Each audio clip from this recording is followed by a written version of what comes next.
caixinha. É o Biriri, Peralta, negro, povo, a noite quase que despide. Pula, pula, some, dança como uma criança, segue seu destino. Se esconde na floresta, nunca perde festa, quer se divertir. A vermelha carapuça dá o tom da turma alegre do sítio. Dona Benta se peluca com as travessuras do rio Saci. Dá risada e come fruta, ele sempre busca vadiar assim. Sempre alegre, inteligente, ele é bicho, gente, ele é um Saci.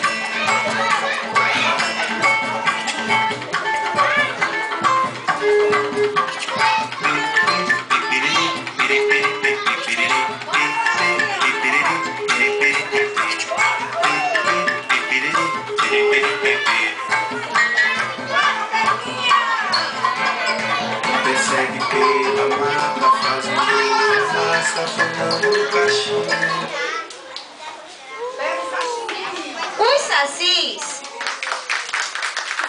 estavam tristes, muito tristes. Faz a carinha de triste aqui, virado para o público. Faz a carinha de triste. Como é a carinha de triste? Faz a carinha de triste. Vira para cá. Olha só a tristeza dos sacis. Os sacis estavam assim, pois eles acharam que ninguém tinha lembrado do seu aniversário. Quando, de repente, teve uma grande surpresa. Apareceram todos os seus amigos e cantaram para eles. Tia Gisele, tira a árvore.